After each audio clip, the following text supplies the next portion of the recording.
Adelante, senadora. Arrancamos. Muy buenos días. Está apagado tu micrófono, senadora.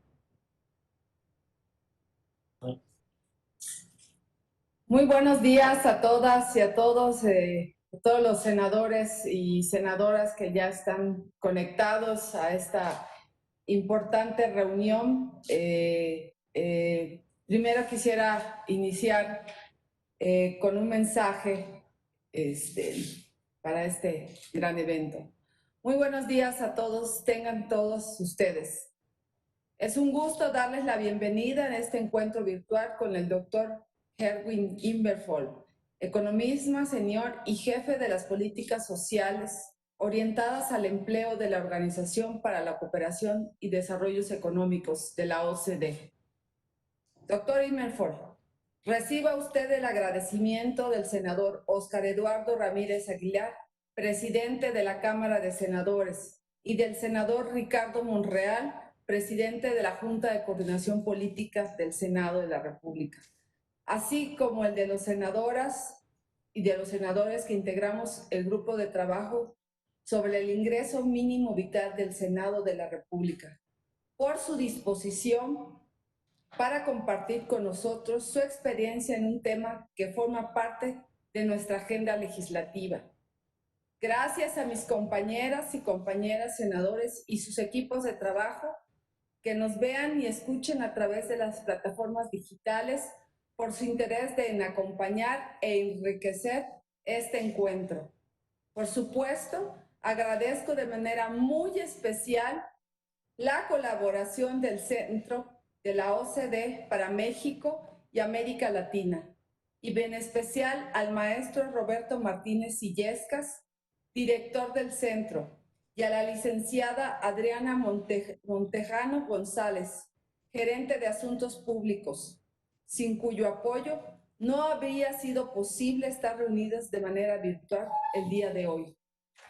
Debo de decir que este esfuerzo forma parte de un acercamiento con la OCDE iniciada por el senador Ricardo Monreal para trabajar de manera más estrecha en temas prioritarios para el Senado de la República, con la participación de los secretarios técnicos de las comisiones de Hacienda y Crédito Público, Economía, Puntos Constitucionales y Estudios Legislativos, así como el Centro de Estudios Internacionales Gilberto Bosques.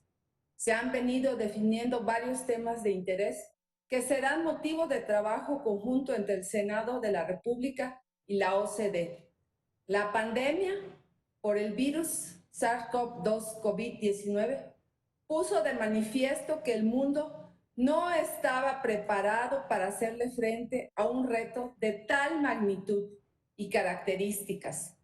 En mayor o menor medida, los efectos en la salud y en la economía derivados de la contingencia sanitaria han llevado al mundo a ensayar o fortalecer distintas medidas para paliar sus efectos más nocivos entre la población, cuya salud fue atacada sin distingos de posición social, pero en materia económica afectó particularmente a los grupos menos favorecidos, ya sea bajo denominaciones como, por ejemplo, el ingreso familiar de emergencia en Argentina, el ingreso mínimo garantizado en Chile o el ingreso único vital en España.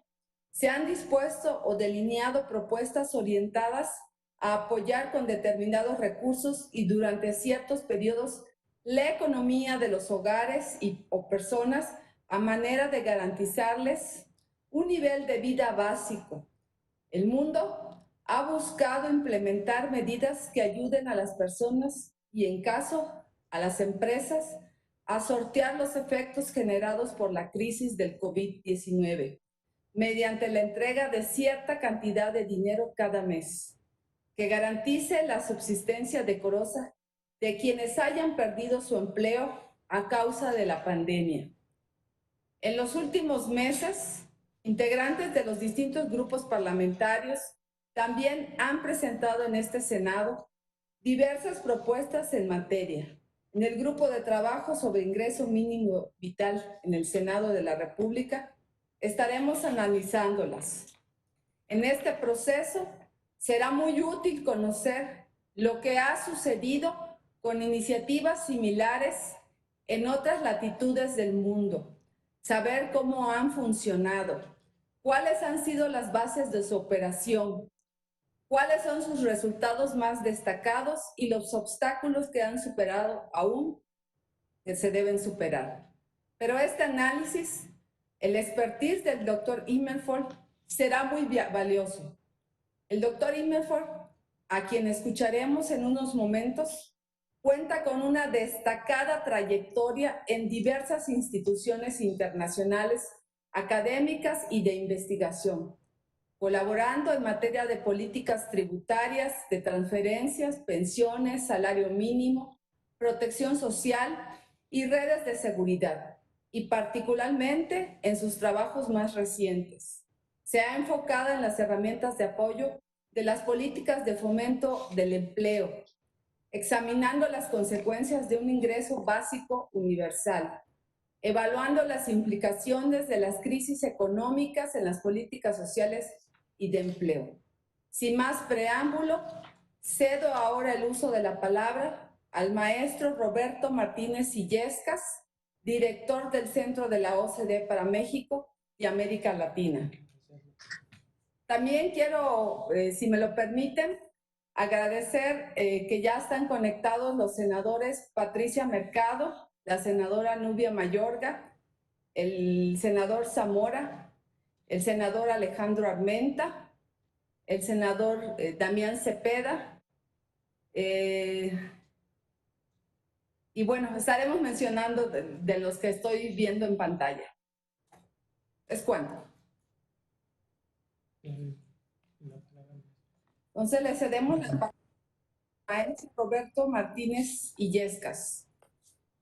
Si nos ayudan con sus micrófonos. Sí. Muchas gracias de verdad, senadora Freida Maribel Villegas, por esta muy sucinta, muy preclara introducción. Por supuesto, a nombre de la Organización para la Cooperación y el Desarrollo Económico, agradecemos el privilegio de esta oportunidad para compartir con ustedes el análisis de mis colegas, en este caso del doctor Immervoll, sobre cuestiones que atañen al nivel estratégico de la discusión sobre cómo remontar los efectos muy preocupantes, muy graves de la pandemia. Es un esfuerzo global que ocupa todo el foco de nuestra organización a nivel global en la tarea de extraer lecciones, aprendizajes, datos y evidencia, sobre todo, que permitan a los tomadores de decisiones, a los funcionarios de gobierno y, por supuesto, a los legisladores, el avanzar hacia un escenario que nos vuelva a poner en la senda del crecimiento y del bienestar. Y en ese sentido quisiera aprovechar este breve espacio para invitarles a formar parte de la red parlamentaria global de la OCDE, una verdadera plataforma mundial de aprendizaje legislativo y un espacio para la diplomacia parlamentaria. La red facilita el acceso a los análisis y los datos de la OCDE, pero también es un espacio para que los legisladores de todo el mundo, países de la OCDE y más allá, compartan experiencia de manera práctica sobre temas concretos. Por ejemplo, en la red tuvimos precisamente una sesión en la que legisladoras de Finlandia compartieron de manera práctica cómo se había puesto en marcha el ingreso mínimo vital en su país y lo que habían aprendido durante el proceso. Está abierto tanto a parlamentarios este espacio como a asesores u oficiales técnicos, y para formar parte solo tienen que manifestar su interés. Mi colega Silvia Terrón, quien se encuentra conectada a la sesión, es el punto de contacto para la misma. Entonces, por supuesto, agradezco de manera muy enfática a Alisa Chelminsky, que encabeza el Instituto Gilberto Bosques, bueno, las gestiones del Instituto Gilberto Bosques del Senado de la República para hacer posible este encuentro y otros sucesivos que nos honra poder aprovechar en la discusión de temas torales del trabajo legislativo en este desafío que enfrentamos todas, todos a nivel global, además de, por supuesto, en México. Entonces, muchísimas gracias y espero de verdad que sea este el inicio de una interacción provechosa y estratégica. Muchas gracias, maestro Martínez Illescas, y reitero el gran interés que tenemos en mantener esta colaboración entre el Senado de la República y la OCDE. A continuación, el doctor Herwin Immervoll hará una presentación con el título La renta básica como opción de política pública. ¿Es una opción viable? Al finalizar de su participación, abriremos una sesión de preguntas. ¿Es cuánto?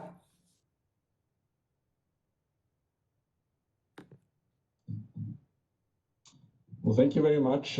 Thank you, senators. Thank you, colleagues, Quisiera for agradecer organizing a todos los this initial senadores conversation. y al Centro por organizar Thank esta you for the, conversación inicial. kind and Muchísimas gracias introduction. por la introducción tan informativa que acaban de hacer. Como ustedes acaban de decir precisamente, estamos viviendo épocas muy difíciles el día de hoy. Across the OECD, our member Y countries are en todos los países miembros de la OCDE, nosotros estamos listos para tratar de responder a la crisis, y esto es a través de los desafíos económicos y políticos que estamos enfrentando todos.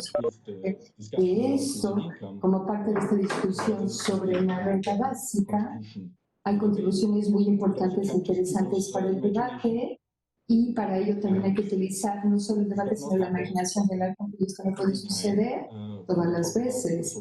Cada vez que la gente habla de políticas públicas sociales, podemos iniciar un debate público donde la gente de alguna manera tenga visiones apasionadas a favor o en contra. Sin embargo, el apasionamiento es muy importante porque eso nos permite avanzar en la agenda de políticas públicas. En este sentido, nos permite precisamente hacer foco en aquellos puntos que requerimos nosotros avanzar, pero también presenta algunas dificultades porque los pros y contras de una renta básica es una opción de política pública y no siempre se opta, por lo tanto es muy importante hacer una conversación y un análisis detallado del concepto global, pero no únicamente de esto, sino también cómo puede satisfacer los retos y desafíos de cada contexto específico de protección social o cada país en específico, y trataré de irme yo al detalle precisamente. Voy a tratar de hacer tres cosas en mi presentación. Empezaremos ya a presentar en la pantalla. Voy a compartir con ustedes la presentación. Primero, voy a dar una introducción sobre el debate de cómo se aborda la renta básica en la OCDE y diferentes países de la OCDE. Después continuaré abordando un análisis detallado que hemos hecho nosotros en la OCDE, en algunos países seleccionados, para poder entender realmente qué es lo que es viable, factible, para poderle dar apoyo a todos. ¿Cuál es el costo de ello? Este es un aspecto sumamente importante. Quizá de igual importancia es quién obtiene el beneficio y la utilidad. ¿Qué sucede? ¿Qué sucede con la calidad? ¿Puede renta básica de hecho apoyar las metas que uno pretendería con esta política pública? Y el tercer punto, voy a hablar sobre la evidencia que tenemos hasta hoy de varios países europeos y cómo podría esta experiencia traducirse a México, y dentro de la situación específica de México, cuáles pudieran ser las implicaciones o los probables pros y contras de poder implementar algún tipo de sistema de apoyo universal, de acceso a toda o la mayor parte de la población del país que requiera de este tipo de apoyo. Empecemos entonces con un poquito de los antecedentes para hacer esta discusión. Como ya les dije, la pandemia nos ha muestro las desigualdades muy claramente. Y esto nos lleva a los actores a buscar soluciones para poder ofrecer una solución a la gente que tiene las necesidades, pero únicamente darlas, sino rápidamente, antes de que sea demasiado tarde, antes de que tengamos ramificaciones sociales o económicas que de alguna manera acentúen las desigualdades y las desoportunidades de las gentes. Ahora, esto está dentro de unas tendencias universales de incremento de la desigualdad, como dicen la OCDE. México es uno de los países con mayor desigualdad en el índice de la OCDE. Desigualdad creciente representa un reto no únicamente para México, sino para la mayor parte de la área cubierta por la OCDE. Y de hecho, parte de ella es que hubo una reducción de las transferencias del gobierno y entonces por eso no se han reducido las desigualdades. Y la distribución no se ha dado como debiera en años recientes, como hemos podido ver nosotros. Y esto fue de alguna manera acentuado por las crisis de los últimos años y también conforme la economía está tratando de alguna manera de recuperarse de la crisis actual. Más precisamente, hay preocupaciones sobre brechas significativas de la protección social. Por ejemplo, hay beneficios para desempleo en particular para México, no solo para México, sino en la mayor parte de los países de la OCDE. Existe una historia significativa de ofrecer beneficios de desempleo para quien busque un empleo, pero estos beneficios no siempre están disponibles. De hecho, muchas veces, en algunos países el solvente de empleo no puede recurrir a estos beneficios y esto golpea no únicamente a las personas desempleadas, sino también a otros sectores. Digamos, 2/3 partes de quienes solicitan empleo muchas veces no encuentran apoyo y esto se deriva en problemas no únicamente en épocas positivas, sino también en otras épocas. Y esto nos lleva al crecimiento de muchas formas de desempleo y muchas veces vemos que entonces la protección al desempleo no es una opción. Aquí vemos un ejemplo en esta diapositiva de nuestras preocupaciones principales sobre el apoyo que se le llega a la gente que le viene. Por ejemplo, tenemos en la diapositiva nosotros son las transferencias que recibe la gente más pobre, el 20% de la población, y las transferencias que recibe la gente más rica, 20% de la población. En la OCDE, la parte mediana de la gráfica, vemos nosotros lo que uno esperaría, que la barra en azul es lo que va de transferencia a los pobres que tienen que acceder a los ricos y en promedio, si es un sistema dirigido correctamente en la OCDE, sin embargo, varía mucho este resultado entre los países. Si ven a la derecha, hay algunos países en el sur de Europa, pero también en Chile, en algunas partes de Europa del Este, donde la participación del apoyo va a los ricos, a los hogares ricos, y este es superior a aquel que va a los hogares más pobres. En México, la transferencia es progresiva, está dirigida, eso está muy bien. Sabemos que México no gasta mucho en comparación con otros países de esta manera y que lo que gasta sí se dirige a los hogares pobres, es lo que muestra aquí. Sin embargo, el desafío para México también es reducir las desigualdades. Y para ello tenemos nosotros que tratar de llegar a toda aquella población que requiera del apoyo correcto. El debate sobre la renta básica, ¿qué podemos decir acerca de esta idea de darle efectivo a todo el mundo? Que en algún punto es una idea muy revolucionaria, pero se ha debatido durante muchos años, inclusive durante siglos, pero es interesante darse cuenta que únicamente en los últimos 2 años este tipo de propuestas realmente se han puesto como parte de la agenda. Como ustedes saben, ha habido muchos pilotos interesantes a este respecto de la renta universal. Cada vez hay más pilotos que se han iniciado al respecto. Quizá el que se conoce más fue el de Finlandia, donde ya se han logrado ciertas métricas, pero hay un número creciente quizá de iniciativas fondeadas por el sector privado de algunas regiones u otras partes de los países que pueden ser a pequeña escala. En Lituania, por ejemplo, también hay otro en Alemania, pero hay otras más grandes, como el caso brasileño. También ha pasado del ingreso básico en Suiza, que es un país que de alguna manera le cuestiona muchas cosas y que ha hecho un ejemplo de una piloto en el 2016. Hay gente a favor y en contra de esto, y a pesar de que el resultado no fue tan claro en el debate de los resultados del proceso en este país, vemos nosotros que sí se logran ciertos desarrollos importantes.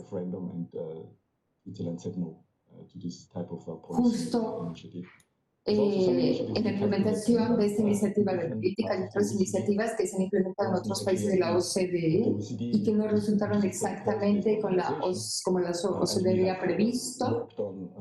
Originalmente nosotros hemos trabajado en un análisis en la OCDE detallado sobre el costo de este tipo de renta, y como conforme lo vamos haciendo, vemos, por ejemplo, que la elección presidencial que se llevó a cabo en Francia, ahí uno de los candidatos más importantes propuso precisamente una renta básica como una parte clave de su programa, de su campaña.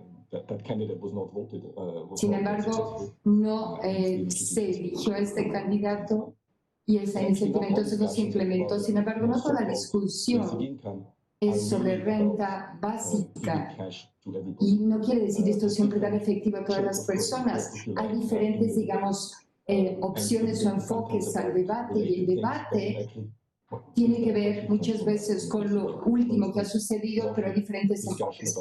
Muchas veces se discute, por ejemplo, que una renta básica puede utilizarse nada más como una forma de señalizar que hay intento de incrementar la cobertura, no de llegar al 100%, sino nada más incrementar la cobertura de lo que sería un apoyo existente. Muchas veces están fragmentando el apoyo en diferentes regiones, como por ejemplo en España y en años anteriores en Italia, donde el objeto era recurrir diferentes secciones. Cada vez fue mucho más grandes. Sin embargo, son secciones que se van intentando hasta llegar a mucho más. La idea es muy popular. Hicimos una encuesta en países de la OCDE con respecto a esta idea, y 2 terceras partes dijeron que sí, que era muy importante tener una renta básica en los países de la OCDE. Sin embargo, esta es una pregunta general de la gente, sin darle detalles. Cuando entramos a los detalles es cuando nos damos cuenta precisamente cuáles pudieran ser las diferencias, cuáles son los montos factibles y qué tipo de apoyo podría conseguirse. Ahora, ¿cuáles son los objetivos de una renta básica? Es muy interesante. No hay un solo objetivo, hay diferentes. Ya les comenté uno de ellos, es la redistribución, pero diferentes académicos han dicho que la renta básica es más allá de una redistribución, es incluso una declaración de tipo moral.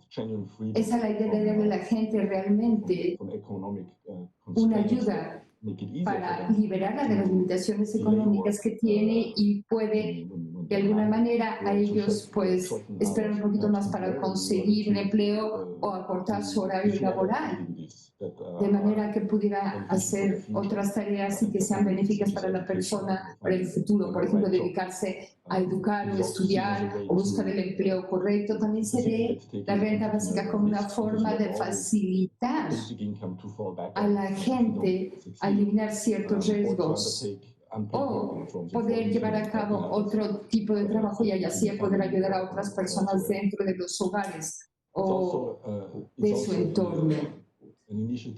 También es una iniciativa que nos muestra la necesidad de compartir con mayor equidad para un mayor progreso económico. Pequeñas cantidades para todos, y fomentar el crecimiento del desarrollo económico para poder compartir de forma democrática con todos este desarrollo económico. Y que esto se vea de una forma justa y más incluyente. O el uso de los recursos naturales compartidos de manera igual. Por ejemplo, los recursos naturales que son propiedad común de todos los ciudadanos del país pudieran permitirse que se compartieran de forma mucho más justa. También hace que la protección, se argumenta que puede ser más accesible la protección social, pero un poco más compleja, en especial cuando esta está fragmentada y puede operar a través de diferentes instituciones. Vamos, darle un monto a todas las personas independientemente de las circunstancias es mucho más sencillo que operar a través de estructuras complicadas y muy difíciles cuando queremos dirigirnos hacia población muy especial, y eso permite que la escalación sea mucho más sencilla. Y por último, también se ve vinculado con lo que dije anteriormente, esto es muy interesante y de hecho la renta básica es algo que es apoyado en todo el espectro político, pero también favorece la renta básica es una forma de abordar otras áreas del estado de bienestar o el welfare state en el sentido de una agenda de darle a la gente un poco de dinero de manera que el Estado o la intervención del Estado sea menos necesaria en ciertos ámbitos beneficiados precisamente por esta renta básica. Para resumir, podemos decir que hay una gran cantidad de interés, pero todavía hay muchas preguntas abiertas. Y estas son algunas de las preguntas. Si tuviéramos nosotros una renta universal para todas las personas, independientemente de la situación, el mismo monto para todos a largo plazo, la pregunta sería, ¿también estamos dando entonces apoyo a los ricos? Esto funciona porque al mismo tiempo la renta básica es difícil de financiar. Es correcto pagar, digamos, con una mano y recibir dinero por la otra. Pudiera tener efectos negativos sobre el empleo, no sé, habría una erosión de los incentivos a trabajar. La gente diría, bueno, ¿y para qué trabajar si tengo una renta básica? Es la otra pregunta. ¿Sería una forma para que la gente, la sociedad en su conjunto, tenga una consecuencia negativa para el crecimiento económico y la capacidad de poder implementar un mejor desarrollo de la economía como resultado? ¿O los estabilizadores automáticos? ¿No sería este un riesgo compartido? Uno de los objetivos principales de la protección social en este tipo de crisis, de hecho, es operar una forma contracíclica. Los campos incondicionales son contracíclicos, es nada más apoyar a la gente. La renta básica no es que así, es una renta básica, debería de pagarse lo mismo independientemente de si la gente está empleada o desempleada, es la pregunta. No es una arma contracíclica definitivamente. Y con respecto a la activación, en muchos países la gente muchas veces tiene los beneficios y la gente, los beneficiarios, espera que hagan algo a cambio, ¿no? Que busquen por empleo, que busquen por trabajo, y que hagan mucho más esfuerzos, pero si se paga incondicionalmente a la persona una renta, tendrá el incentivo de hacerlo, y esto pudiera tener un efecto detrimental en lo que es el apoyo al empleo y la activación de empleos. Pudiera parecer que este tipo de apoyo pudiera resultar en esto. Y sobre la presión hacia la baja de los sueldos, o si los empleadores saben que sus trabajadores están recibiendo simultáneamente, o sea, que todos los trabajadores están recibiendo una renta básica simultáneamente, ¿tratarían ellos acaso de dar una presión hacia la baja de los sueldos reduciéndolos? Pregunto yo, ¿no? Este pudiera ser otra pregunta abierta. Es una de las preocupaciones que se han puesto en la agenda. Muchas de estas preocupaciones están justificadas, pero creo que un punto muy importante es que muchas de estas preocupaciones también existen para los sistemas actuales, ya que tenemos de protección social.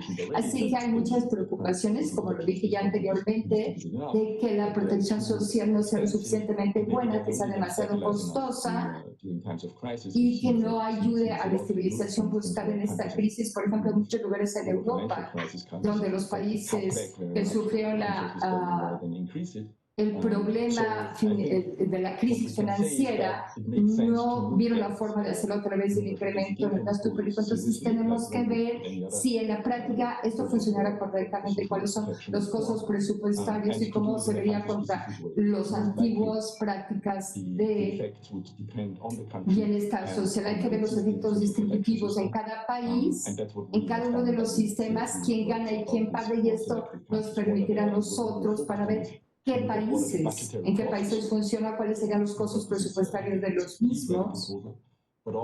Y no solo esto, sino también cuáles serán los efectos distributivos, cuáles serán los efectos constitucionales. Regresemos a la gráfica que les había mostrado anteriormente y que está aquí.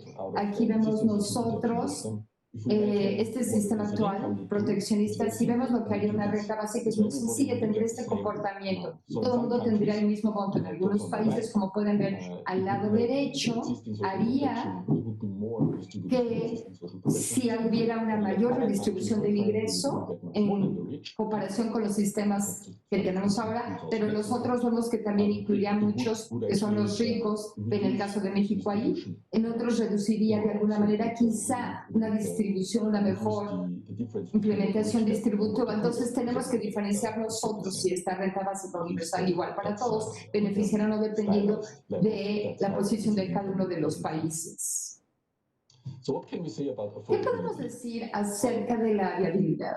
Un buen punto de partida es ver la posición actual de protección social de los países, que es lo que aparece en la pantalla. Aquí básicamente estamos observando nosotros todos los beneficios en efectivo que tenemos nosotros en hogares de familias en edad laboral. Vemos aquí el monto que se recibe y es exactamente el mismo monto que se diría y nosotros lo dividimos nosotros de manera igual, y aquí tenemos un gasto per cápita actual tomando en cuenta los beneficios para gente en edad laboral. Lo que vemos claramente es que en muchos países los beneficios son suficientes hoy en día para financiar el ingreso básico de la gente que tenemos aquí. Aquí vemos una línea de pobreza, que es la parte superior, la línea de pobreza relativa, y vemos nosotros la diferencia que hay entre este y los países es mucho más alta, en algunos casos comparativamente la brecha que en otros. Muchas veces vemos en países como, por ejemplo, cómo tiene el comportamiento, pero es más o menos en el mismo orden de magnitud que estamos haciendo la comparación aquí en México. Por ejemplo, lo que estamos observando es que si convertimos nosotros el gasto existente, que está sumamente dirigido, por supuesto, a algo que esté basado para todo el mundo, tenemos más o menos un 6% de línea de pobreza relativa, más o menos serían 140 pesos por persona. Esto es bajísimo. ¿Por qué es bajo? Es bajo porque en México está mucho bajo el paraguas de la protección social, y también es bajo porque lo que se gasta de una forma muy dirigida, donde no todas las personas lo reciben hoy en día, y el ingreso básico dividiría todos estos recursos en una forma mucho más pareja. Lo que estamos viendo nosotros es que si nosotros no significa que la renta básica no sea factible, pero esto es el desafío. Si ustedes quieren acercarse más, no a la línea de pobreza, sino a la línea de pobreza relativa, hay una brecha de financiamiento muy grande que no puede cumplirse sencillamente recuestionando el gasto actualmente, sino tiene que haber recursos adicionales de ingreso para poder lograrlo. Aquí tenemos uno de los problemas de diseño que observamos nosotros al estar diseñando una renta básica universal. No es tan fácil hacerlo, porque hay muchas preguntas que hay que responder cuando lo estamos llevando a cabo. Una de ellas es quién lo recibe, quién es el beneficiario. ¿Deben recibirlo todos? ¿Solo grupos seleccionados? Nada más que en hijos, se van todas las personas. Tendríamos que establecer nosotros cuáles son los primeros pasos para ver esto, qué monto deberían de recibir.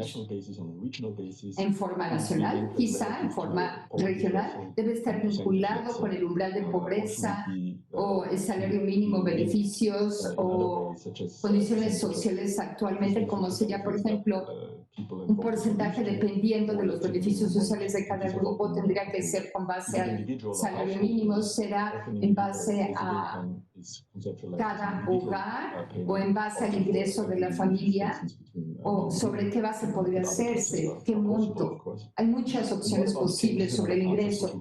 ¿Y qué podríamos decir sobre los cambios en otras partes del sistema de protección social? ¿Debería de reemplazar los beneficios existentes, los servicios existentes, o nada más parte de los mismos? Y cuando hablamos del financiamiento, ¿cómo lo vamos a financiar?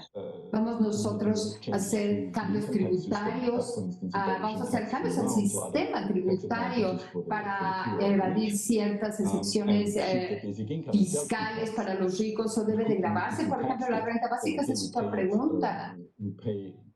Digamos que ustedes le pagan la misma monto a todas las personas, pero si llegan los ricos, pues entonces se les va a grabar y se va a regresar parte, por lo menos. Estas son algunas de las preocupaciones que podrían abordarse cuando se preocupa que no toda la gente tenga que recibirlo. Las limitaciones presupuestarias también, o sea, hay que incurrir en un costo o neutralidad presupuestaria necesarias. Es suficiente lo que tenemos nosotros en términos de presupuesto. Lo que hemos hecho nosotros es entonces, para hacer un análisis, hemos tomado opciones específicas para una renta básica hipotética y hemos tratado de implementarlas en 4 países europeos que son Finlandia, Francia, Italia y el Reino Unido.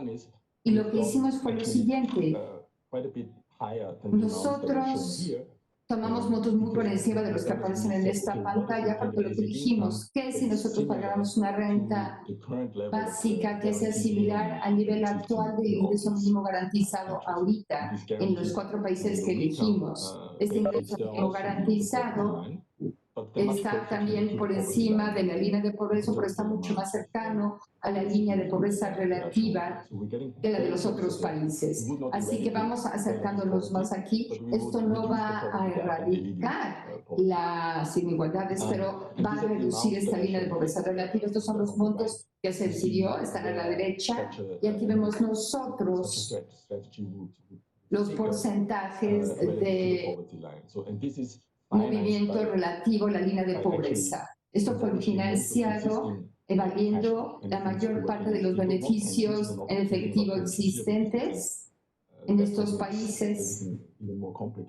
Esto lo hizo todavía un poquito más complicado, entonces estamos hablando aquí nada más de beneficios para familias en edad laboral y sus hijos, y podemos ver que podría financiarse si nosotros lo que hacemos es grabar la renta básica y reducimos o evadimos también si nosotros empezamos a grabar nosotros desde el primer dólar o euro que gana la gente.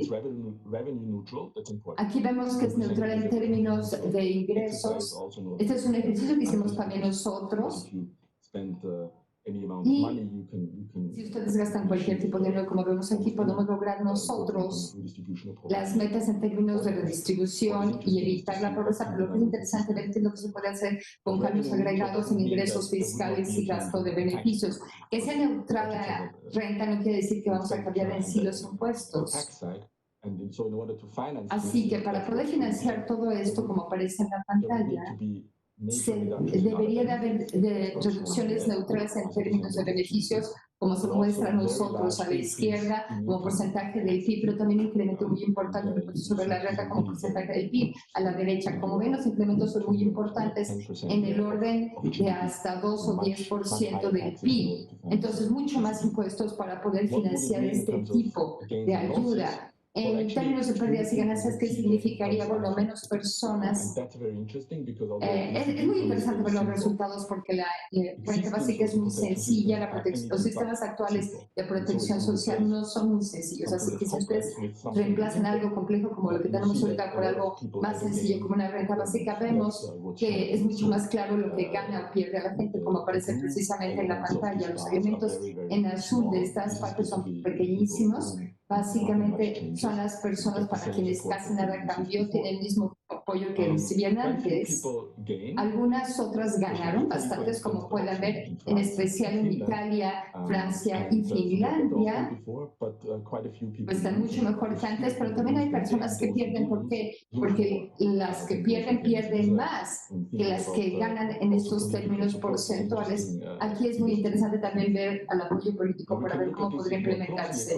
Vamos a ver esto con detalle. Aquí es la distribución de la renta y realmente quién está ganando y perdiendo. Y aquí es lo que aparece para los 4 países. Vemos aproximadamente una forma U de la curva. En el caso de Italia, aquí abajo en este eje, está abajo. En forma de U quiere decir lo siguiente: el número de perdedores, que es lo que aparece en la gráfica, es en el punto más alto, en la parte inferior y en la parte superior. ¿Por qué es esto? Porque hay un número mayor en la parte inferior que actualmente reciben un apoyo de renta en el sistema de protección y hoy tienen algo que perder porque la renta básica quizá pudiera ser peor que los beneficios por desempleo que tienen actualmente, que reciben ya sea para vivienda o para otros fines. Así que en base neta van a estar peor que antes y en la parte superior la pérdida viene debido a los cambios tributarios, donde se pagan impuestos superiores por un gran número de personas, y entonces aquí vemos que estos son los efectos negativos, o sea, el excedente de impuestos que se tendría que pagar, y esto es superior a la renta básica que recibirían. En la parte media básicamente son los ganadores, y esto es así porque en estos países, en la parte media de distribución, la gente no está recibiendo beneficios bajo el sistema actual. Sin embargo, con la renta básica universal sí los recibirían, y entonces están ganando, y al mismo tiempo la mayor carga tributaria no es tan alta, y entonces el beneficio es superior. También podemos ver esto en términos de pobreza, y es muy interesante el beneficio, porque con frecuencia vemos que lo que se puede interpretar con respecto a esta renta básica universal, en 3 de los 4 países vemos que más personas después de la renta básica caen por debajo de la línea de pobreza que los demás, así que no queda claro, dependiendo claro cómo se diseñe esta renta básica, que la pobreza vaya a bajar, por lo menos en aquellos países que tienen hoy en día sistemas de protección social bien distribuidos y que ya invierten mucho dinero en ellos, porque hay más personas que tuvieran algo que perder, tal y como lo muestra claramente el caso del Reino Unido en la pantalla. Digamos que se duplica el número de gente por debajo de la línea de pobreza en comparación con el sistema anterior. Si resumimos esto, ¿cuáles son los hallazgos para Europa? Acuérdense, es importante recordar que esto es para los países europeos. En términos del presupuesto y efectos distributivos de la renta básica universal integral, no depende nada más de los ingresos, sino también de las circunstancias. ¿Qué es lo que se requiere hoy en día para poder financiar una renta básica universal neutral al presupuesto para todas las personas que están por debajo de la edad de jubilación? Bueno, número 1, un nivel modesto de renta básica universal, o sea, significativamente por debajo de la línea de pobreza. También se requiere evitar los beneficios existentes que se están financiando, y tercero, requiere de ingresos tributarios adicionales sustanciales. Esto por el lado de financiamiento. Por el lado de la distribución, vemos nosotros que sin dirigir correctamente a la población los beneficios, los programas de cobertura, todo el mundo tiene algo, pero pueden incrementarse los riesgos en algunos países donde ya tienen una buena protección social, en especial en aquellos países que ya tienen este tipo de beneficios para la población en edad laboral bien desarrollados. En términos de apoyo en caso de desempleo, o también en términos de aquellos que ya están recibiendo algún tipo de ingreso como apoyo. Esto fue para Europa. Van a decir, bueno, ¿y para México qué, no? Y esa es la pregunta correcta. Si nosotros intentamos ver cuáles son las implicaciones de estos hallazgos y tomar en consideración el caso complejo de México y el contexto de México el día de hoy, y con mucho gusto vamos a platicar de esto más adelante en preguntas y respuestas, hay que ver cuáles son las implicaciones y el debate de la renta básica. Primero, esto está muy alto en términos de pobreza y desigualdad en México. mientras que el gasto social sí se ha incrementado, pero permanece siendo muy bajo en este país. Sí, las preocupaciones fiscales de introducir una renta básica tienen que equilibrarse con la de una mayor inversión y una mejor redistribución de ingresos. La protección social permanece siendo inaccesible para una gran parte de la población, a pesar de todos los programas que se han hecho en el pasado. Los programas dirigidos, no obstante, de hecho, no han llegado a una parte importante de la población o a la mayoría de la población en edad laboral, y esto es uno de los cambios de política que pudieran hacerse, y está altamente fragmentada esta protección social, en especial para las personas de edad laboral, también para los jubilados, pero en especial también para estas personas de edad laboral, donde en los municipios o regiones hay altas desigualdades que afectan también a los niños y que hacen muy difícil definitivamente poder evaluar los resultados, y de alguna manera no asegura un acceso parejo para todos. La base tributaria, incluyendo por supuesto los impuestos al carbono, no es lo suficientemente amplia, está muy limitada. Es importante recordar también que México sigue dependiendo en forma importante de subsidios al combustible que son caros, y esta pudiera ser quizá otra fuente de financiamiento para poder invertir en la esfera social. La informalidad es extremadamente alta, no únicamente para estándares de la OCDE, sino también comparado con otras economías emergentes, incluyendo los países de América Latina. Lo que también es importante tener en mente es que ha habido una experiencia reciente con las iniciativas, digamos, de cambiar de los anteriores sistemas de protección. Lo importante es preguntarse qué podemos aprender de los anteriores. Por ejemplo, el programa de Prospera está desapareciendo, y tenemos que ver que se queda una brecha muy grande hoy en día para la protección de estas familias, y que tenemos que aprender ahorita de esto para poder, que tenemos que aprender para la pensión de gente mayor, de elementos universales. Y luego la exposición a la crisis del COVID, tenemos que responder rápidamente. O sea, la pregunta es, ¿puede México fortalecer o no el apoyo hoy en día? Y hay una pregunta de economía política muy importante, que es proteger el gasto esencial de cualquier recorte en el futuro. Resultado de la crisis, porque sabemos perfectamente que la crisis financiera incurre en este riesgo. Al principio se invirtió, pero luego hay limitaciones fiscales que se están presentando. Esto nos lleva a recortes mucho más importantes que afectan mucho más a los pobres. Así, cuando pensamos en programas universales dirigidos a la población, esta es una de las consideraciones que tenemos que tomar en consideración, que esté en juego y la posibilidad de recortes, y hay que ver que tengamos todo para poder seguir ofreciendo el apoyo, porque es mucho más difícil poder hacerlo de manera continua en situaciones de crisis como la que estamos viendo. La pregunta es, a pesar de estar dirigido y queremos llegar a las personas que tienen la necesidad, pudiera ser mejor tener un sistema no dirigido a poblaciones específicas, o tener uno dirigido es lo mejor. Es muy difícil ver realmente esto en forma realista. O sea, ¿es lo mejor una renta básica universal para todos o parcial? Yo creo que en cualquier transición hacia un sistema universal es útil considerar primero una renta básica parcial y aplicarnos un poquito de la forma idealista que tenemos nosotros en un principio. Y una de las formas de conseguirlo es la siguiente. Vamos a ir hacia esa dirección como forma idealista, pero vamos haciendo progreso gradualmente para hacer diferentes formas de conseguir precisamente esto de una renta básica parcial. La primera es, en lugar de colocar la mayor parte de los beneficios existentes, porque no pensamos qué podemos hacer hoy en día sin alimentar o sin eliminar algunas de las protección social que ya tenemos. Y hay que hacer un rollout gradual.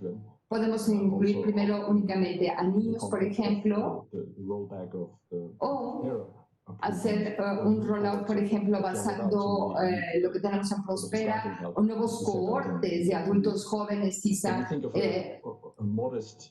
Podemos pensar quizá en un monto modesto primero de una renta básica universal que pudiera ser mayor después, una vez que los otros beneficios de otros programas estén eliminándose. Y una duración limitada es importante, y esto nos regresa nuevamente a la idea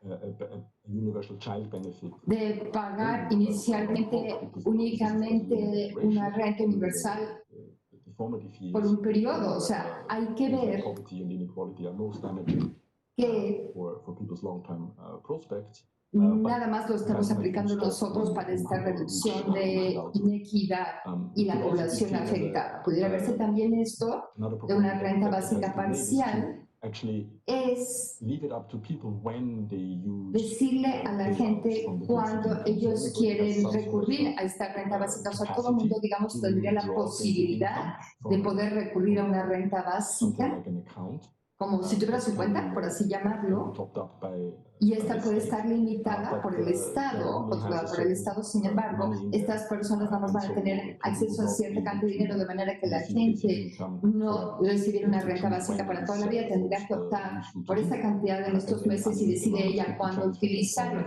Estas cantidades podrían transferirse cuando la persona lo requiere o lo necesite, pero si no, no lo usa porque la gente sabe que es limitada la cantidad a la que puede tener acceso. Y por último, ¿hay alguna posibilidad para hacer más accesibles los beneficios existentes? La pregunta de, en lugar de enfocarse en una renta básica universal, nos podríamos enfocar quizá en integrar los beneficios que actualmente tenemos y que están muy fragmentados y ofrecerlos de mejor forma. Esto se ha probado ya durante muchos años, no solo en México, obviamente, sino en otros países. Sin embargo, esto no es sencillo. Una vez que tenemos un sistema fragmentado, universalizarlo resulta complejo.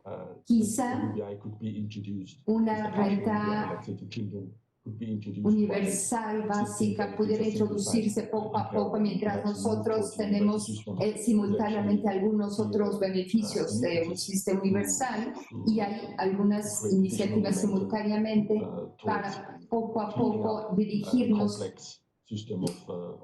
primero eliminando los sistemas complejos de transferencias que pudieran existir actualmente, para irnos dirigiendo gradualmente a una renta básica universal. Habiendo dado todas estas características, he visto, por supuesto, algunas de las propuestas que están en discusión en su país. Sé que esto es una discusión permanente que tienen ustedes, y quizá con las consideraciones que acabo de poner y el hecho de que el programa de Prospera ha empezado a eliminarse gradualmente, y dentro del contexto de la crisis actual, donde se requiere un soporte adicional de manera urgente en la actualidad, en especial con las familias con niños, uno de los argumentos más importantes quizá pudiera ser una renta básica parcial con beneficio dirigido en especial a donde hay niños, que pudiera hacerse un rollout inicial y después extenderse más adelante. Sin embargo, a pesar de las presiones de las familias y de la agenda política, creo que es sumamente importante continuar haciendo las evaluaciones para hacer un rollout general, donde México tiene una excelente experiencia en la implementación de evaluaciones de programas sociales, que es algo que tenemos que aprovechar la experiencia del pasado y obviamente estar preparados para poder apoyar esta agenda actual y poder continuar con la discusión hacia el futuro. Muchísimas gracias.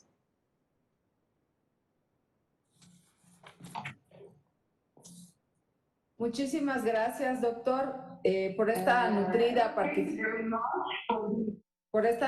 participación. Seguramente nos ha dejado con muchas preguntas y este es el momento de hacerlas. Les pedimos de favor que abran su video para levantar la mano o se anoten en el chat para intervenir. También, si lo desean, pueden anotar sus comentarios o preguntas directamente en el chat. Cuando tomen la palabra, les pedimos que nos indiquen si darán la pregunta en inglés o en español para alertar a la traductora y al ponente. Les pedimos ser breves y no tomar más de 2 o 3 minutos para plantear la pregunta. Estoy atenta de los que estén interesados en hacer preguntas.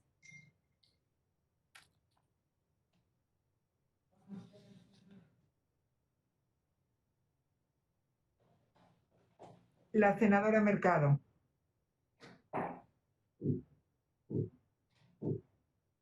Senadora, enciende su micrófono, por favor, ya. Está apagado su micrófono. Ya. ¿No? No tiene sonido, senadora. Senadora Mercado, creo que tiene apagado su micrófono.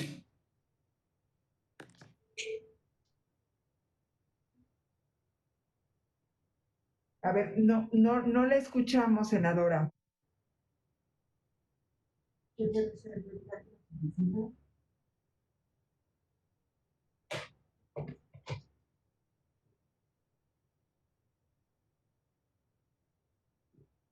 ¿Quién? Si me lo permiten, mientras se activa el micrófono de la senadora Mercado, también el senador Zamora me está pidiendo el uso de la palabra. Adelante, senador Zamora.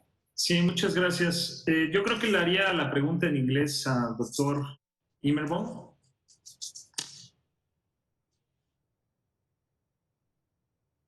¿Sí?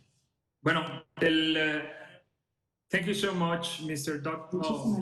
Immerbaum. I would like to ask you, here in Mexico we are going to start a discussion Vamos a iniciar about nosotros una discusión con respecto and I would like to know what do you think, a este tema. Quisiera in the saber Mexican cuál es su Green opinión, Party, porque we en el thought Partido that Verde de México we nosotros think pensamos that the que living income could or is in fact a el very ingreso important tool to reduce inequality and to universal es una reduce herramienta muy poverty. importante para reducir la inequidad y la We also pobreza. think Nosotros también that pensamos en el if Partido Verde the que low incomes have an impact los hogares de bajo more ingreso than tienen just un the workers, impacto and that superior impact que más allá de los is the trabajadores, y este social impacto well-being, llega precisamente I mean, a la sociedad en su because they conjunto, a have todos to los pay in taxes. ciudadanos, What I mean porque is that ellos lo tienen que a pagar person that impuestos. has Mi a pregunta va en very el low siguiente income sentido. Una persona que tiene un normally ingreso muy bajo por lo use general public utiliza muchos services, servicios or how to say, públicos. you use the word, Usamos la social palabra, digamos, de protección social, así es. Muchos servicios de protección social. Por lo tanto, al tratar de incrementar estos sueldos, nosotros pensamos que estamos ayudando al presupuesto público, por supuesto, pero pensamos también que nosotros tenemos que redireccionar, o sea, lo que sucede es, perdón, que se redirecciona al empleador el impacto. Mi pregunta específica, ¿qué piensa al respecto? Y tengo muchas preguntas, de hecho, si me lo permite, las tengo anotadas.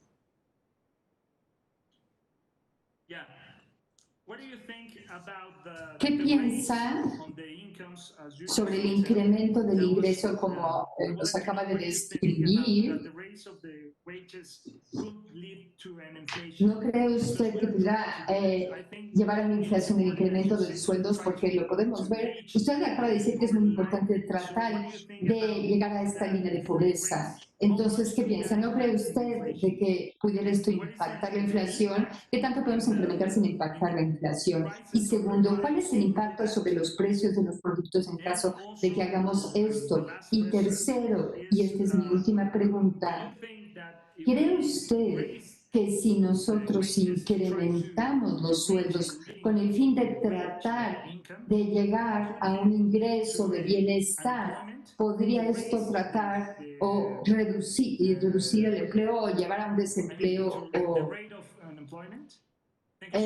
podría esto reducir la tasa de desempleo en caso de que nosotros tomáramos esta decisión? Gracias.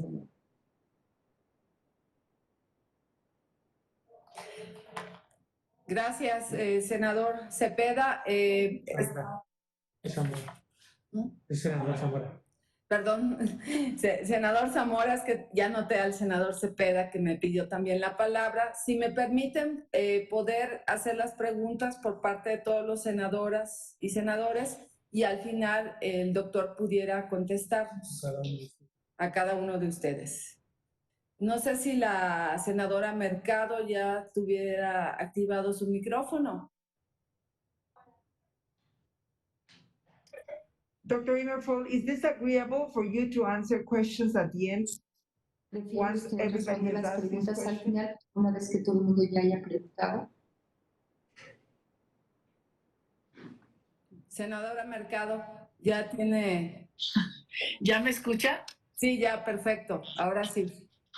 Bueno, ya no vi la otra presentación, pero bueno, primero creo que me parece muy importante la presentación del doctor porque creo que nos deja muchas preguntas, ¿no? Es exactamente lo que tenemos que debatir en este grupo de trabajo y en ese sentido, pues agradezco, ¿no?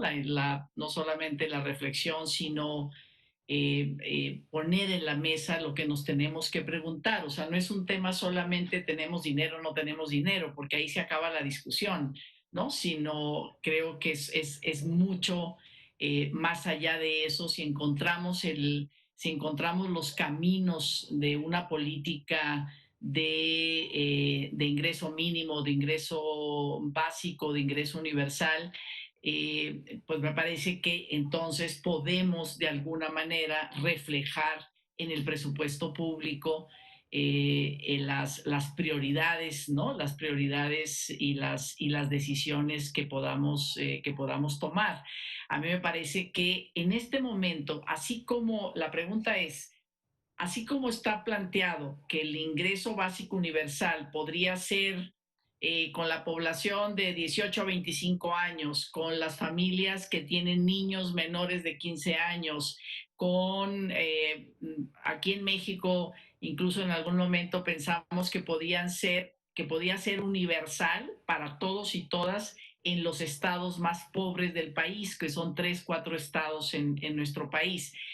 Pero en este momento, como una de las consecuencias de la crisis sanitaria y económica es que millones de personas han perdido su trabajo y han visto disminuidos drásticamente sus ingresos.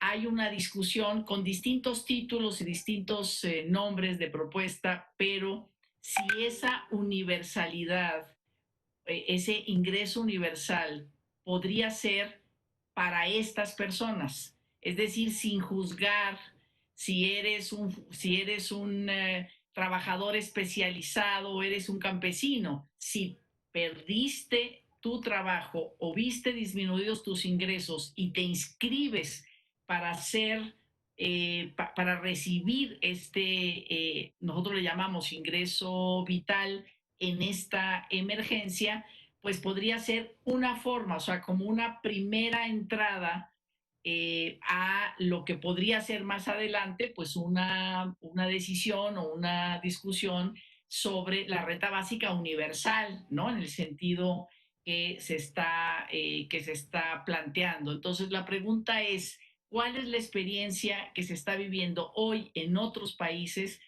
para responder de manera universal, pero solo aquel sector de personas que han perdido sus empleos, que no los han recuperado? En México estamos hablando de que de 12 millones que lo perdieron, ya lo recuperaron como 5 millones, tenemos 7 que todavía están fuera o que han visto disminuidos drásticamente sus ingresos. Digamos, como si hay una experiencia en otros países o hay una discusión sobre este tipo de universalidad en este momento de crisis y solamente por un tiempo.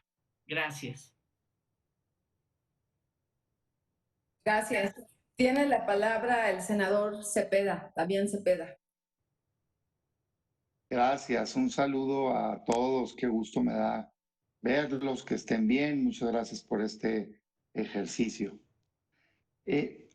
Yo soy senador por el Partido Acción Nacional. Me parece, digamos, bueno, lo voy a decir en español. Yo soy senador del Partido Acción Nacional. Nosotros compartimos la idea del ingreso básico universal permanente. Digamos, en nuestra plataforma electoral, en la pasada competencia, lo planteamos, tal cual.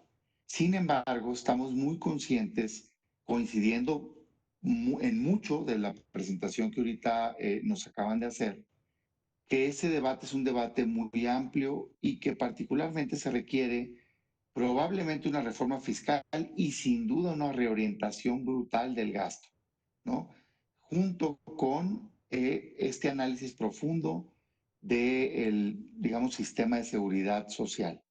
Nosotros queremos entrar a ese debate, digamos, de fondo en esta legislatura.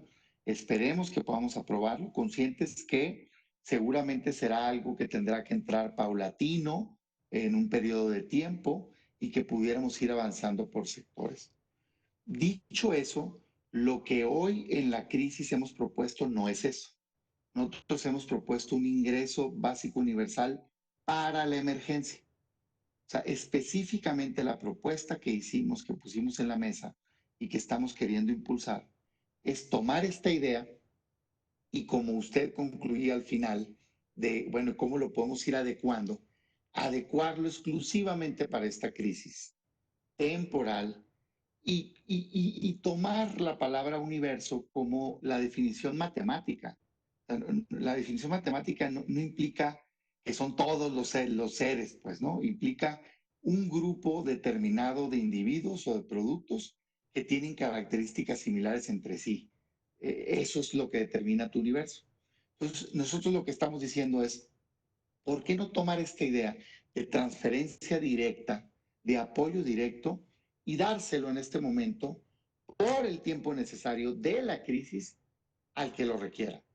A nuestra opinión, quien lo requiere es la clase trabajadora, tanto el informal, que es el 60%, como el formal, buscando un apoyo dual, un apoyo principalmente a la persona, porque le entra un ingreso mínimo con un mínimo indispensable para vivir, no más allá.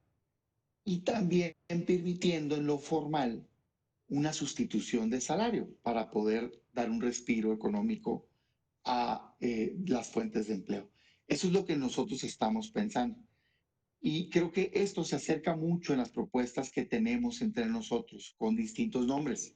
O sea, cuando ya lo pones solo por una temporalidad para cierto sector y demás, pues bueno, creo que nos estamos acercando mucho, pues, con distintos nombres. O sea, hay quien le llama renta universal, renta básica, ingreso básico temporal, ingreso básico universal para emergencia, ingreso mínimo vital. En fin, es parte del debate que tendremos que tener en este grupo de trabajo que se creó para encontrar, digamos, un apoyo a los trabajadores. Pero nuestra intención es ese apoyo temporal. Si lo bajas ese apoyo temporal, las principales inquietudes que son económicas se resuelven. Porque la propuesta más amplia de las que yo he leído es la que hemos puesto en la mesa diciendo todos los trabajadores. Y si agarras eso, vale 160,000 millones de pesos al mes. Y por 3 meses vale pues 480,000 millones de pesos al mes. Eso es completamente financiable con A, o reorientación de gasto, o B, deuda que está al alcance completo de los mexicanos. Nada más en el paquete que hace 2 días presentó el presidente trae 800,000 millones de pesos de deuda, o sea, el doble, ¿no? Entonces pudiera hacerse así. Claro, si empiezas a reducir el universo pues claro que se hace todavía más factible. Entonces yo, digamos, haciendo esa como diferenciación de temas, ¿no? Que creo que es importante, mi pregunta para el experto sería, ¿qué opina de los esfuerzos que han hecho otros países? Déjeme ponerle nombres concretos. La entrega directa de $1,200 que dio Estados Unidos a todos los estadounidenses para apoyar la economía y el consumo, con el tope a $75,000 que dio, que ya van para 2 entrega. ¿Qué opina de ello? ¿Qué opina del apoyo que se aprobó en España de 450 euros a todos los que ganan menos de 200 euros al mes? ¿Y qué opina del apoyo que se aprobó en Brasil de 115 euros, si no me falla en memoria, a todos los trabajadores informales? Si cree que esquemas así, con distintos toques, pudieran ser una ayuda a México en esta situación de crisis. Y cierro con un dato. Coneval, que es nuestro órgano, no sé si lo identifica, pero es nuestro órgano que mide la pobreza. Coneval, con datos de INEGI hace unas semanas o hace como un mes, da el dato escalofriante de que en México existen 69 millones de personas que no les alcanza su ingreso para una alimentación adecuada al mes. Gracias por su tiempo. Gracias, senador Damián. Tiene la palabra la senadora Nubia Mayorga. Muchas gracias. Muy buenos días a todos. Gracias por tener esta oportunidad con expertos que vienen de la OCDE. Muchas gracias, Freida, y buen saludo a todos los senadores y senadoras. Mi pregunta es muy parecida a mis antecesores, compañeros senadores. Acaban de comentar que el tener lo que es una renta básica, se tiene que tener lo que corresponde a recursos suficientes y que es una carga para un país, así es como lo percibí. Pero más bien utilizaron la palabra financiar, que eso sería. Cuando tuvimos la pandemia, o cuando la hemos tenido al inicio, el gobierno dio un apoyo de 25,000 pesos a los sectores que son las MIPYMES, que son las generadoras del empleo formal e informal en nuestro país, como lo comentó Damián, y cuánto representa en porcentaje. Pero esos 25,000 pesos para 3 meses, pues en verdad fueron créditos y no resuelve el asunto porque tienen que pagar luz, renta a los empleados y es una cantidad que no alcanza.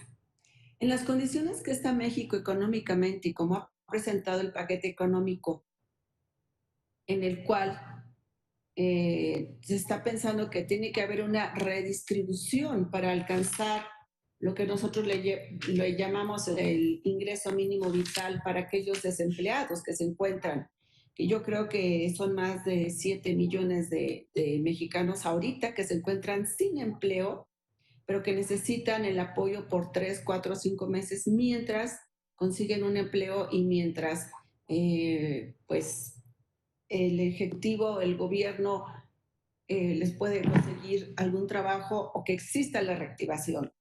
Pero en el paquete económico estamos viendo que no existe el apoyo en obras que puedan trascender en todo el país, sino que están muy focalizadas a ciertas obras muy específicas.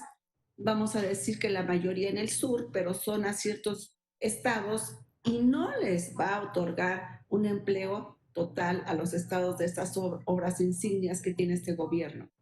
Sin embargo, también ha bajado lo que es la inversión pública de realizar la obra y que eso ayuda a la inversión privada a poderla realizar y a generar el empleo, cosa que no estamos viendo en el presupuesto. Sí existen los programas sociales que de alguna forma pues se los pagan en efectivo, pero tampoco llega a quien le tiene que llegar, que es jefe de familia, que tiene que mantener una familia y que se está destinando recursos a jóvenes que lo están utilizando para otros fines, como jóvenes, un celular, etcétera, y no para un fin específico de ser productivos, que es lo que necesitamos tener en nuestro país. Mi pregunta entonces sería, con estas condiciones que estamos viendo, y que México al final de este año estaremos en menos 10 puntos porcentuales del PIB y vemos un presupuesto que va a disminuir en muchos rubros sus ingresos que representan de fiscales de ISR, de la producción del petróleo, etcétera, etcétera. ¿Qué le recomendarían a México para hacer este programa gradual? Que urge hacerlo, ya se comentó, los datos que ha dado Coneval del número de personas. Estamos hablando casi de la mitad de la población de nuestro país que está en condiciones de no alcanzar el ingreso básico para poder tener la alimentación de la canasta básica. Entonces, ¿qué es lo que nos recomienda para poder irnos sobre ese rumbo por parte de la OCDE, sus recomendaciones? Y muchas gracias. Gracias, senadora Nubia Mayorga. Tiene la palabra el doctor Herwin Immerford para poder dar contestación de todas las preguntas que hicieron los compañeros senadoras y senadores.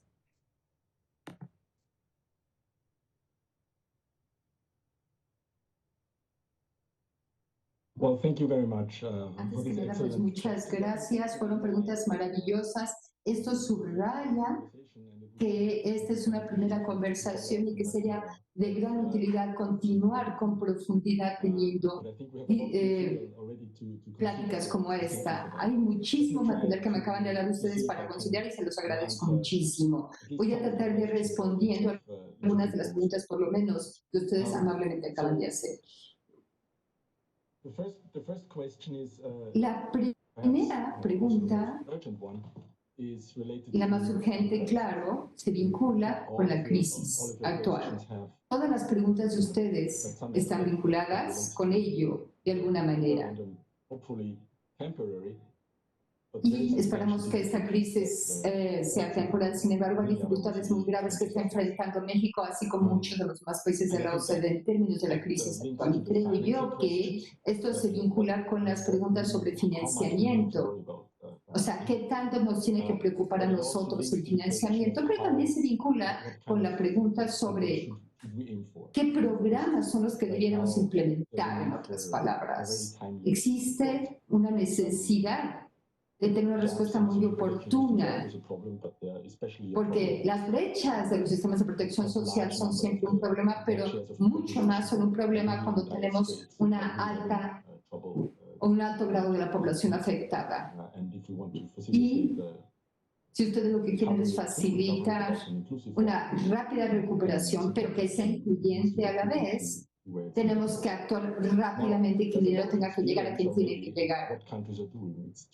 Ya tenemos mucha experiencia de qué es lo que están haciendo los países. Todavía es muy poco probable que podamos decir que ha funcionado porque es un poco temprano. Hay las indicaciones, sin embargo, hay que darnos cuenta que los enfoques que han tomado los países para poder abordar esta crisis no únicamente están guiadas o idealmente por lo que quisiéramos nosotros lograr, cuál sería el resultado ideal y las consecuencias que estamos buscando en tiempos de crisis, sino también cuáles son las posibilidades de ayudar.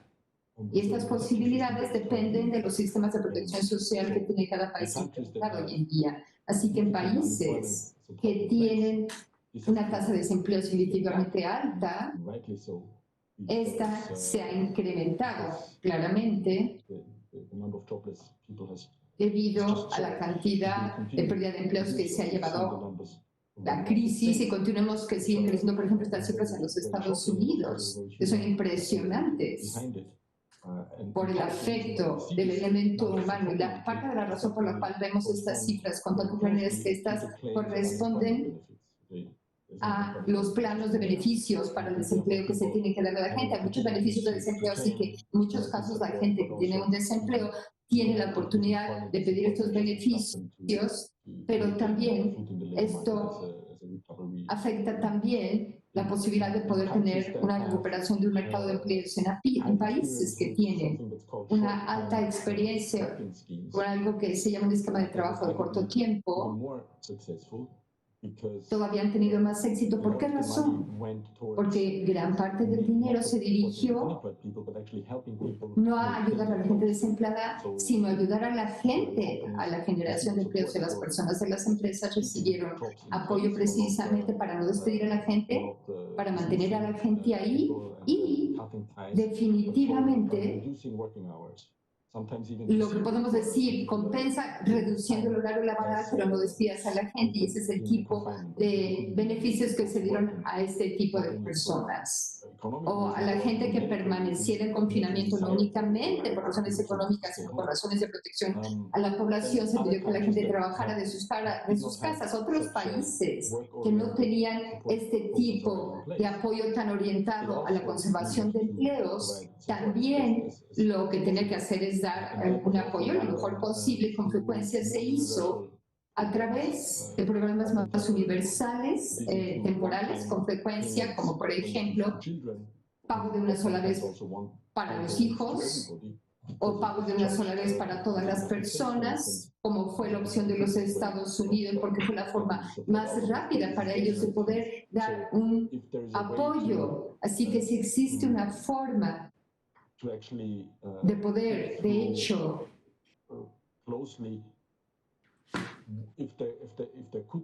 o sea, si podemos dar un apoyo rápido a estos grupos de la población, que es más probable que estén cercanos a la pobreza en términos de la crisis que se está enfrentando, entonces es mucho menos difícil la cosa, porque se puede tener beneficios mucho más dirigidos.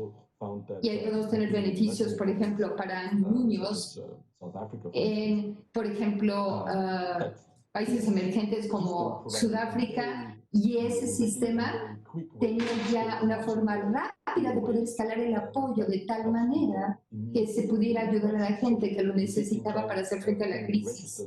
Así que se utilizó el registro actual de las personas para duplicarles a las que lo necesitaban, o triplicarles el apoyo que estaban recibiendo, porque las familias grandes generalmente son las más pobres, y entonces esto está dirigido no tanto al ingreso, sino está dirigido más bien en términos de pobreza a el tamaño de los hogares. Esto es muy importante. De nuevo, esto está vinculado con el financiamiento. La pregunta clave sería entonces, si estamos hablando de financiar una medida de respuesta a la crisis, o requeriríamos de financiamiento con medidas más estructurales que quisiéramos implementar para un periodo de varios años, por ejemplo. En ambos casos, la pregunta resulta ser central, pero creo que la limitación más importante es cuando hablamos de algo permanente. Por lo tanto, todos los países están financiando ahorita medidas emergencia o de emergencia de apoyo. Pueden ser pagos incluyendo un pago universal.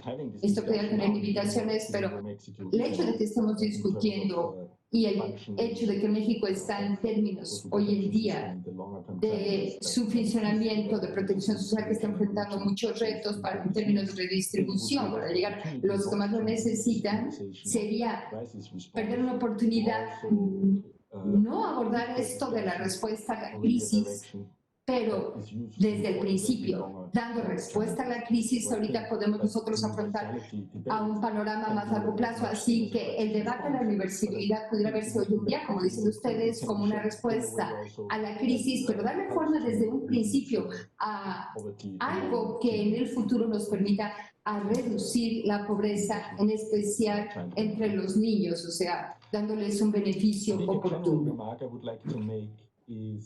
Quisiera hacer una observación muy importante en términos de cómo dirigirnos a la población y los desafíos que nos enfrentamos para poder lograrlo. Este es un debate de todos los tiempos en los diferentes países, tanto emergentes, pobres como ricos. Es un debate de los años. Y esto se vincula mucho cuando hablamos nosotros de apoyo altamente dirigido a las poblaciones. Muchas veces resulta muy difícil poder medir la situación en la que se encuentra una persona de una forma que nos dé el nivel de información, el detalle de información que requerimos nosotros para dirigir esta renta, porque pudiera para algunos funcionar, pero para otros no. Así que esto es un problema que debemos estar enfrentando, inclusive si nosotros pudiéramos resolver el problema de las más ricas y medir las poblaciones a las que están recibiendo el dirigir a una población crea muchas veces incentivos, y estos incentivos muchas veces que creamos no es lo que estamos buscando. Ya hablamos mucho, por ejemplo, de los sectores informales y formales, y también en su pregunta ustedes lo abordaron. Entonces la pregunta clave es, si ustedes quieren apoyar a la gente del sector informal, ¿cómo lo hacemos? Si nosotros les preguntamos, ¿estás trabajando en el sector informal? Es muy difícil que nos respondan, pero si nada más queremos medir la informalidad, probablemente esto les dé un incentivo a la gente. Si van a recibir una ayuda, que se vuelvan informales, porque es la única forma de recibir la renta, y esto podría tener un incentivo negativo, que no es el que estamos buscando. Así que es difícil tener una métrica aquí confiable. Y en una renta, claro, universal no se tiene que medir nada de esto, pero estas rentas universales parciales que yo les mencioné, como por ejemplo apoyo a los niños, tenemos que medir algo, pero es mucho más fácil de medir. Por ejemplo, es el número de niños en un hogar, por ejemplo.